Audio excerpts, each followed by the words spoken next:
റഷ്യയും ഉക്രൈനും തമ്മിലുള്ള ഏറ്റുമുട്ടൽ. ഇപ്പം റഷ്യ പറയുന്നു ഉക്രൈൻ അവരെ ആക്രമിച്ചതിന് പിന്നിൽ ബ്രിട്ടൻ ഉൾപ്പെടെയുള്ള ചില രാജ്യങ്ങളുടെ താല്പര്യമാണ്. നമ്മൾ ഇത്രയും നാൾ കരുതിയത് ഇതൊരു മൂന്നാം ലോക മഹായുദ്ധത്തിലേക്ക് പോകുന്നു, ഇതിന് തുടക്കം കുറിക്കുന്നു, ട്രംപ് ഉക്രൈനൊപ്പം അവിടെ ചേരുന്നു, മോദിയുടെ ഇന്ത്യയും ചൈനയും അതുപോലെ തന്നെ ഇറാനും ഒക്കെ കൂടെ റഷ്യൻ പക്ഷത്ത് ചേരുന്നു, ഇങ്ങനെയൊക്കെയാണ് കരുതിയത്. എന്തായിരിക്കും ഇവിടെ സംഭവിച്ചത്? അല്ലെ, കഴിഞ്ഞ ദിവസത്തെ വാർത്തകൾ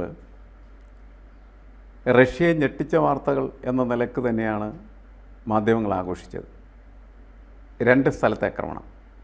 ഒന്ന്, നിരവധി ബോംബർ വിമാനങ്ങളെ തകർക്കുന്നതിന് ആസൂത്രിതമായിട്ടുള്ള ഡ്രോൺ സംവിധാനം ഉക്രൈൻ ഉപയോഗിച്ചു. അതും ഏതാണ്ട് 5000-6000 കിലോമീറ്റർ റഷ്യക്കകത്ത് കയറി നടത്തിയ ഓപ്പറേഷനായിരുന്നു. അത് ഞെട്ടലുണ്ടാക്കിയൊരു ഓപ്പറേഷൻ തന്നെയാണ്. രണ്ടാമത്, അവിടുത്തെ ക്രിമിയയിലേക്കുള്ള പ്രധാനപ്പെട്ട പാലം, റഷ്യയുടെ ഒരു സ്വപ്ന പദ്ധതിയാണ്, അതിൻ്റെ തൂണുകൾ ഇടിച്ചു നിരത്തി. ഇത് രണ്ടും റഷ്യയെ സംബന്ധിച്ചിടത്തോളം ഒരു കാരണവശാലും പൊറുക്കാൻ പറ്റാത്തതായ പ്രവൃത്തിയായിട്ടേ കണക്കാക്കിയുള്ളൂ. അപ്പോൾ അതിന് തിരിച്ചടി നൽകണം. ഇതിൻ്റെ ഇടയ്ക്ക് റഷ്യയും ഉക്രൈനും തമ്മിലായിട്ടുള്ള യുദ്ധം അവസാനിപ്പിക്കുന്നതിനുള്ള ചർച്ചകളൊക്കെ നടക്കുന്നുണ്ടായിരുന്നു. അതെ, എന്ന് പറയുന്നു. ഇപ്പോൾ പറയുന്നു അങ്ങനെ ഒരു സംഭവം ഉണ്ടായില്ല എന്ന് പറയുന്നു. എന്തായാലും അതിൽ ഒരു ഇടനിലക്കാരനെ പോലെ പ്രവർത്തിച്ച ട്രംപായിരുന്നു. അപ്പോൾ ട്രംപും പുടിനും കഴിഞ്ഞ ദിവസം നടത്തിയ ദീർഘ സംഭാഷണം, അതിൽ പുടിൻ ഒരു കാര്യം വ്യക്തമാക്കിയിരുന്നു: ഈ അക്രമത്തിന് തിരിച്ചടി കൊടുത്തേ പറ്റൂ. അങ്ങനെ പറഞ്ഞു. ഇന്നലെ രാത്രി എന്തു ചെയ്തു? റഷ്യ അതിശക്തമായിട്ട് തിരിച്ചടിച്ചു. അതിശക്തമായിട്ട് തിരിച്ചടിച്ചു എന്ന് പറയാൻ പറ്റില്ല.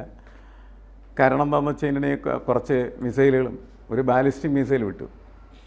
അതാണ് പ്രധാനപ്പെട്ട ഒരു സംഭവം. അതിൻ്റെ ഫലമായിട്ട് അവിടുത്തെ കുറേ അപ്പാർട്ട്മെൻറ്റുകളൊക്കെ തകർന്നു, കുറച്ച് പേര് മരിച്ചു, ഒരു കുട്ടി കൂടി മരിച്ചു. ഇത് വലിയൊരു അക്രമമായിട്ട് വേണമെങ്കിൽ കുറേ നാളുകൾക്ക് ശേഷം അങ്ങനത്തെ അക്രമം ഉണ്ടായിട്ടില്ല എന്നുള്ളതിൻ്റെ വലിയ അക്രമമായിട്ട് കണക്കാക്കാം. പക്ഷേ എനിക്ക് തോന്നുന്നത് ഇതിൽ റഷ്യ ഇനി കേന്ദ്രീകരിക്കാൻ സാധ്യതയുള്ള സെലൻസ്കി എന്ന് പറയുന്ന ഈ യുക്രൈനിലെ നേതാവിനെ ഇല്ലായ്മ ചെയ്യുന്നതിന് പഴയ KGBയുടെ പ്രവർത്തനങ്ങൾ, KGB അറിയാലോ, സോവിയറ്റ് യൂണിയൻ്റെ രഹസ്യ പോലീസായിരുന്നു. അപ്പോൾ അവരുടെ പോലെയുള്ള എന്തെങ്കിലും പ്രവർത്തനം നടത്തി ഈ സെലൻസ്കിയെ ചിലപ്പോൾ ഇല്ലാതാക്കും. അതില്ലാതാക്കുന്നതിന് പുടിന് ഒരു ബുദ്ധിമുട്ടുമില്ല എന്നാണ് ഞാൻ മനസ്സിലാക്കുന്നത്. കാരണം KGBയിൽ പ്രവർത്തിച്ച ആളാണ് പുടിൻ. ആണ് KGB എന്താണ് എന്ന് കൃത്യമായിട്ട് അറിയാം, എങ്ങനെയാണ് KGB പ്രവർത്തിച്ചിരുന്നതെന്നും. KGBയുടെ ഒരു വലിയ നേതാവ് തന്നെയായിരുന്നു അദ്ദേഹം. അപ്പോൾ അന്ന് നമുക്ക് എത്രയോ വലിയ നേതാക്കളെ അവർ തകർത്ത, ട്രോട്സ്കി അടക്കമുള്ള ആളുകളെ മഴുവിന് വെട്ടിക്കൊല്ലുകയൊക്കെ ചെയ്ത് ഇതുപോലെ KGBയുടെ ചാരന്മാർ പോയിട്ടായിരുന്നു ശരിക്കും, അല്ലെങ്കിൽ അവരുടെ പ്രവർത്തകരാണ് പോയിട്ട് ചെയ്ത്. അപ്പോൾ റഷ്യക്ക് എതിരെ എന്ന് പറഞ്ഞാൽ പുടിനെതിരെ പ്രവർത്തിക്കുന്നതായിട്ടുള്ള ആളുകളെ പലരെയും, പല മാധ്യമപ്രവർത്തകരെയും ഉന്മൂലനം ചെയ്ത് ഈ രീതിയിലൊക്കെ തന്നെയാണ്. റഷ്യക്കകത്തായിരുന്നു എന്ന് മാത്രമാണ്. റഷ്യക്ക് പുറത്ത് ഉക്രൈനിലും അതൊക്കെ നടത്തുന്നതിന് അവർക്ക് ബുദ്ധിമുട്ടുണ്ടാവില്ല എന്നാണ് എനിക്ക്. അപ്പോൾ അതുകൊണ്ട് ഏറ്റവും കൂടുതലായിട്ട് സെലിൻസ്കി അദ്ദേഹത്തിൻ്റെ ജീവനെക്കുറിച്ച് വളരെയധികം ഉത്കണ്ഠ പുലർത്തേണ്ട ഒരു സമയത്തേക്ക് കാര്യങ്ങൾ എത്തിയിരിക്കുന്നു എന്നാണ് എനിക്ക് തോന്നുന്നത്. ഈ യുക്രൈനും റഷ്യയും തമ്മിലുള്ള യുദ്ധത്തിൽ എപ്പോഴും നമ്മൾ ശ്രദ്ധിക്കേണ്ട ഒരു കാര്യം എന്ന് വെച്ചാൽ അതൊരു രാജ്യമാണ്, രണ്ടായിട്ടിപ്പോൾ നിൽക്കുന്നു എന്ന് മാത്രമേ ഉള്ളൂ. അപ്പോൾ അതുകൊണ്ട് ഇപ്പോഴും ഈ ബന്ധുക്കളൊക്കെ അപ്പുറത്തും ഇപ്പുറത്തൊക്കെ ആയിട്ട് ജീവിക്കുന്നൊരു സാഹചര്യമാണ് നിലവിലുള്ളത്. അപ്പോൾ ഈ ആളുകൾ മരിക്കുന്നത് രണ്ട് രാജ്യത്തിനും ഒരിക്കലും മറ്റുള്ളവരുടെ മുമ്പിൽ ന്യായീകരണം കൊടുക്കാൻ പറ്റുന്ന കാര്യമല്ല. അപ്പം അതുകൊണ്ട് ഈ ജനങ്ങളെ നശിപ്പിക്കാത്ത തരത്തിൽ ആയുധങ്ങളോ ആയുധപ്പുരകളോ കെട്ടിടങ്ങളോ ഒക്കെ നശിപ്പിച്ച് അങ്ങോട്ടും ഇങ്ങോട്ടും യുദ്ധത്തിൻ്റെ വീറ് കാണിക്കുക എന്ന് പറയുന്ന ഒരു ടാക്ടിക്സാണ് ഇതുവരെയായിട്ടും ഉക്രൈനും അതുപോലെ തന്നെ റഷ്യയും തുടർന്നു പോകുന്നതെന്ന് നമുക്ക് മനസ്സിലാവുന്ന വരും.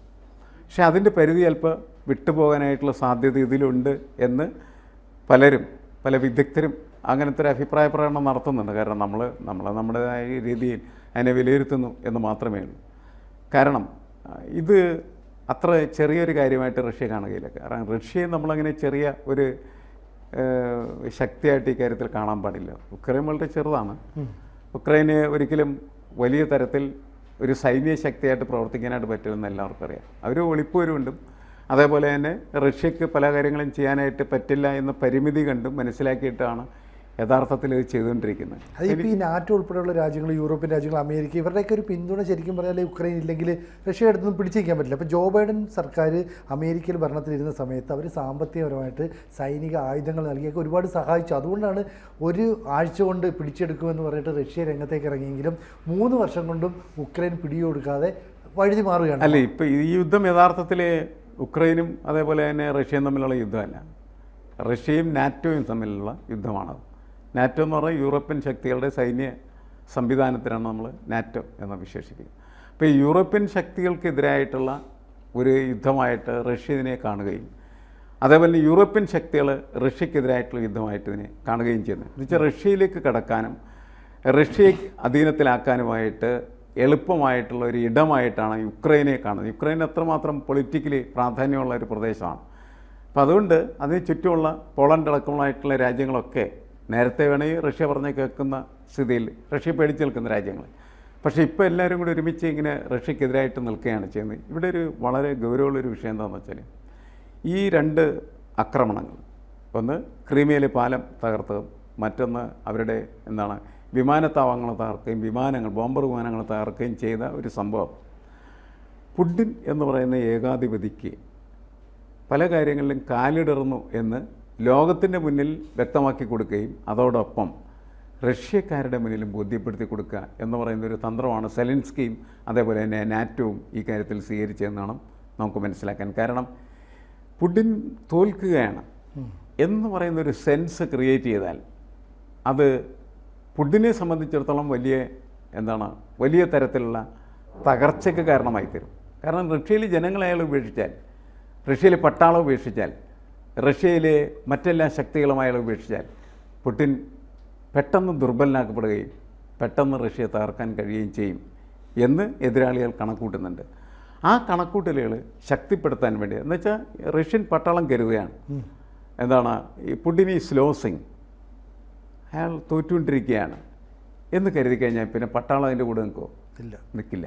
അങ്ങനെ പട്ടാളം അതിൻ്റെ കൂടെ നിൽക്കാത്ത ഒരു സാഹചര്യം വന്നാൽ എളുപ്പത്തിൽ വേണം റഷ്യയെ തോൽപ്പിക്കാം എന്ന ഒരു ആത്മവിശ്വാസമാണ് സെലിൻസ്കിയെ മാത്രമായിട്ട് ഞാൻ എടുക്കുന്നില്ല, സെലിൻസ്കി അടങ്ങുന്നതായിട്ട് വലിയ സംഘത്തിനുള്ളത്.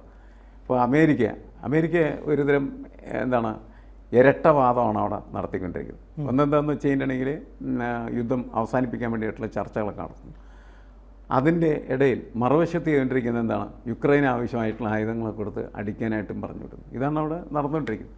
അപ്പോൾ ഈ ഒരു സാഹചര്യത്തിൽ ഏറ്റവും പ്രധാനപ്പെട്ട പോയിൻ്റായിട്ട് എനിക്ക് തോന്നിയതാണ് ഈ പുടിൻ ലോസിങ് എന്ന് പറയുന്ന ഒരു സെൻസ് വന്നാൽ, പുടിൻ പരാജയപ്പെട്ടുകൊണ്ടിരിക്കുന്നുള്ള സെൻസ് വന്നാൽ എളുപ്പത്തിൽ റഷ്യയെ ഇല്ലാതാക്കാനായിട്ട് കഴിയും. അല്ലെങ്കിൽ റഷ്യക്ക് എതിരെ യുദ്ധം ചെയ്ത് വിജയിക്കുക എന്ന് പറയുന്നത് എളുപ്പമാണെന്ന് ആരെങ്കിലും വിശ്വസിക്കാൻ ഒരു സാധ്യതയില്ല.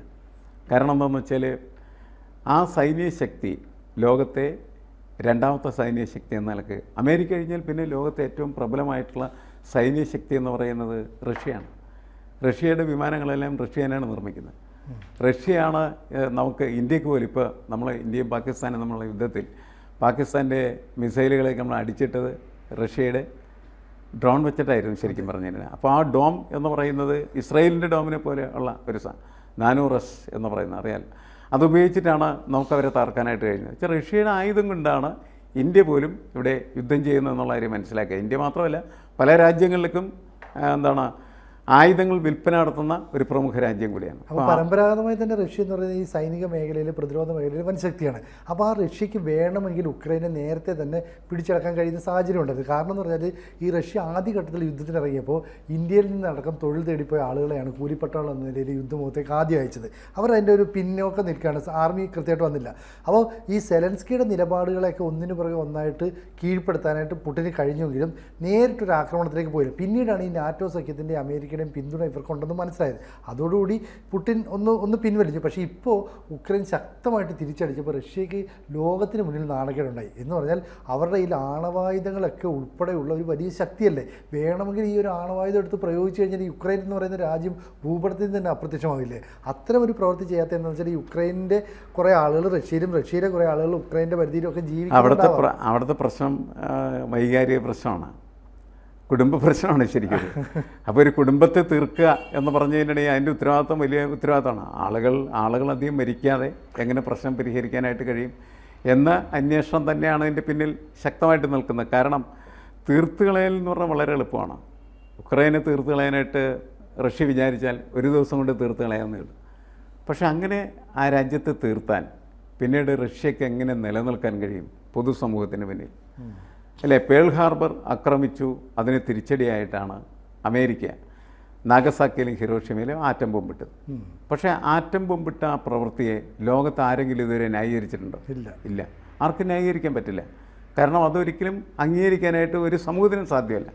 ഈ സംഭവം തന്നെയായിരിക്കും റഷ്യ അവിടെ എന്തെങ്കിലും ചെയ്താൽ സംഭവിക്കാനായിട്ട് പോകുന്നത്. അതുകൊണ്ടാണ് ആണവായുധങ്ങൾ ഉപയോഗിക്കാതിരിക്കുന്നത്.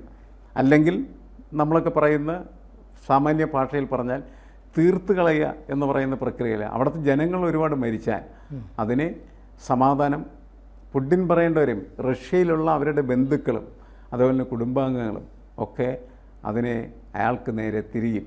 അങ്ങനത്തെ ഒരു അവസ്ഥ സൃഷ്ടിക്കാൻ ആഗ്രഹിക്കുന്നില്ല എന്നുള്ളത് മാത്രമാണ് യഥാർത്ഥത്തിൽ ഈ യുദ്ധം ഇങ്ങനെ പോകുന്ന, അതായത് ഉറുമ്പിഴയുന്ന രീതിയിൽ നടക്കുന്ന യുദ്ധമായിട്ട് മാറിത്തീർന്നിരിക്കുന്നു. യുദ്ധമുണ്ട് എന്നുള്ള ഒരവസ്ഥ മാത്രമേ ഉള്ളൂ. അതിനപ്പുറത്ത് തീവ്രമായിട്ടുള്ള സംഭവങ്ങളൊന്നും ചെയ്യുന്നില്ല എന്ന് തന്നെയാണ് നമ്മൾ മനസ്സിലാക്കേണ്ടത്. ഒരു 5-6 പേരൊക്കെ മരിക്കുന്ന ഒരു ആക്രമണം എന്ന് പറയുന്നത് ഒരു ചെറിയ ആക്രമണമായിട്ട് നമുക്ക് കണക്കാക്കാൻ വേണ്ടിയുള്ളൂ. കാരണം ഒരാറ്റം ബോംബിട്ട് കഴിഞ്ഞാൽ നിമിഷങ്ങൾക്കുള്ളിൽ 1-2 ലക്ഷം ആളുകൾ കത്തിത്തീർന്നു പോകും. അതുപോലെ തന്നെ ഒരു 6-7 ലക്ഷം ആളുകൾക്ക് അതിൻ്റെ റേഡിയോ കിരണങ്ങളേറ്റുള്ള ഒരുപാട് കാലം ദീർഘകാലത്തേക്കുള്ള പരിക്കുകൾ ഉണ്ടാകുകയും ചെയ്യും. അതാണ് ഹിരോഷിമയും നാഗസാക്കിയും നമ്മളെ പഠിപ്പിച്ചത്. അപ്പോൾ സ്വാഭാവികമായിട്ട് അങ്ങനത്തെ ഒരു ആക്ഷനിലേക്ക് റഷ്യ പോകാനുള്ള സാധ്യത കുറവാണ്. അതുകൊണ്ട് ഈ 3-ാം ലോക യുദ്ധം എന്ന് ഞാനിപ്പോൾ വിദേശ ടെലിവിഷനിലും അതേപോലെ തന്നെ മറ്റ് മാധ്യമ രംഗങ്ങളിലൊക്കെ ഉടനെ 3-ാം ലോക യുദ്ധം പൊട്ടിപ്പുറപ്പെടും എന്ന് പറയുന്ന വാർത്ത കാണാറുണ്ട്. അതിന് യാതൊരു സാധ്യതയും ഇല്ല എന്ന് തന്നെയാണ് നമ്മൾ മനസ്സിലാക്കേണ്ടത്. ചിലപ്പോൾ അതിശക്തമായിട്ടുള്ളൊരു ആക്രമണം റഷ്യയുടെ ഭാഗത്തുനിന്ന് ഉക്രൈനെതിരെ ഉണ്ടായേക്കാം.